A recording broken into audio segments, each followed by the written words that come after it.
What's up, guys? So, Sora has joined Smash as the final DLC character about a month ago, if you weren't already aware, and the hype around that has definitely died down quite a bit. So, with a recent interview with Sakurai being translated, I figured now would be a great time to ask this question that I'm sure plenty of people have had on their minds when it comes to the future of the Smash franchise. And that specific question is, where do we go from here? And honestly, that's a tough question, and it's a loaded one on top of that. But before we get to that, let's cover some of the things that Sakurai said in the interview. The very first highlighted quote is that he isn't thinking of a sequel at this time, but it definitely isn't the end of Smash, which is pretty fair given how big Smash is. And the final quote here is where he says that if the series did continue, Sakurai would have to have a talk with Nintendo on whether it would succeed or not. So, with that being said, let's start it off with the hardest question first. Is there actually a future for Smash? Now, I don't know about you, but unless you've lived under a rock since around 2018, I think it is fairly obvious to say yes, there will be. And in the case that you aren't really sold on the fact that this franchise will get another installment, let me just put this in perspective for you. Back in November 2020, the reported number of sales for Smash Ultimate was over 21 million copies. And now, I think it's almost at 25 million, but don't quote me on it. The highest selling Smash game before Ultimate is Brawl, which sold 13.32 million copies. And before I continue, yes, I understand Smash 4 technically sold 15 million copies, but it is split between the Wii U and the 3DS, so I don't know if that counts as the same game, and if it does, then just pretend I never made the Brawl comment. Anyways, that means that Ultimate has sold almost twice the amount of Smash's previous best-selling installment. So if Nintendo doesn't make another one, I will know that Furukawa, Bowser, and everyone else who runs Nintendo has officially lost their goddamn minds. But at this time, finding someone to replace Sakurai will probably be a hefty task, and according to this interview, it is a lot harder than I think everyone has imagined at this point. Since Sakurai said that he doesn't see how Smash could work without him, and even with them trying to replace him, it didn't end up working out. But if they want to do this right, they need to let Sakurai pick his replacement, in my opinion, and that might take a while. But with all of that aside, since we know we will eventually get another game regardless, let's go into the bit where it gets a little complicated. And it might be a lot for some of the casual fans to come to terms with, if I'm being honest, because if you're a fan of fighting games, you know how these things normally go. When you get a game that pushes the limits in terms of roster size, you already know that the following game is going to downsize tremendously, which might actually be why Sakurai thinks the next installment won't actually succeed. Because if you aren't a fighting game fan, chances are this is what will end up happening, because no matter how big or small the franchise is, downsizing after a game with a groundbreaking roster is inevitable. For example, Street Fighter IV had 25 characters initially, and then went all the way up to 44 after DLC for Ultra Street Fighter IV, just to drop all the way down to 16 characters when Street Fighter V initially released. Similarly, Guilty Gear Strive had only 15 characters at launch, after Xrd Rev 2 had 25 fighters. Tekken 7 had 36 characters at launch, after having a whopping 56 characters in Tekken Tag Tournament 2, and for an even more recent comparison, King of Fighters 14 had 50 characters at launch, and King of Fighters 15 is reportedly going to have 39 when it comes out in February. So now hopefully you understand where I'm coming from, because as much as I love Ultimate, having 89 playable characters just is not sustainable. And as much as I would love for every fighting game franchise to just have an ever-expanding roster, it just doesn't end up like that, unfortunately, whether for monetary reasons, story reasons, or balancing. And I understand that this game is technically a party game, but at the end of the day, the roster downsize is imminent. Now, going forward, there's only one more thing to discuss when it comes to the future of Smash, but before we ask the question of how big the next game's roster will be, let's discuss who will very obviously not be in Smash moving forward. And first up, the most obvious if you know the situation behind getting this character into Ultimate, and it's the most shocking shocking if you don't, that character that I'm alluding to is Solid Snake. Now, like with absolutely every character that I talk about specifically, I have reasons for why they will or why they won't return. But of course, this is obviously all speculation, so remember to keep an open mind with everything I say going forward, because obviously I'm not Sakurai, I don't know the full situation. But with that being said, with Snake, I'm about 99% sure he will not be returning, because as I alluded to, Sakurai had to go through quite a lot of trouble to get Snake to return, because with Konami's situation with Metal Gear's creator Hideo Kojima, only Sakurai could have gotten Snake into Smash, and he even said it himself that it was extremely hard to get Snake. So with that being said, it's very doubtful that it will happen for the third time in a row, and if Sakurai decides to retire, then we can definitely kiss goodbye to any chance of that happening. Next up are the two other most obvious characters in my opinion, who will also be realistically the only third-party characters that aren't going to be making a return, which are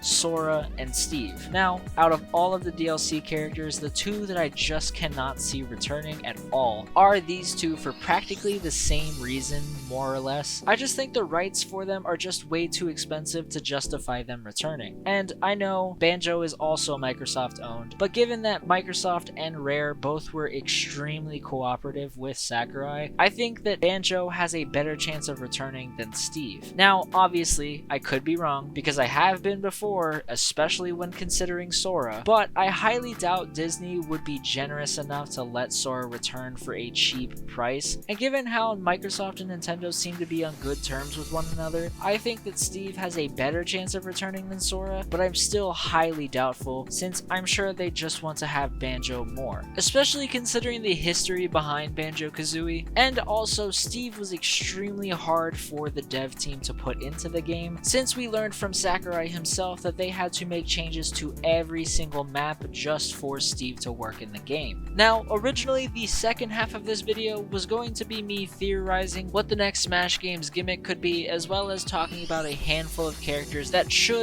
could be cut, and after recording all of it, I realized that it should just be its own video, since that isn't really the point of this one, and it would just triple the length of this video and all of that jazz, so I just wanted to make another one focusing on that completely. And if that does sound interesting to you, just make sure to stick around and keep an eye out for the video. But anyways, let me know what you guys think. Do you agree with my argument for why the roster will probably be downsizing in the next installment? If not, let me know why in the comments down below. I'd love to talk to you about it. And while you're down there, let me know a handful of characters that you would love to see in the future Smash games. And with that being said, thank you so much for watching. If you enjoyed the video, make sure to leave a like and subscribe, and hopefully I'll catch you in the next video.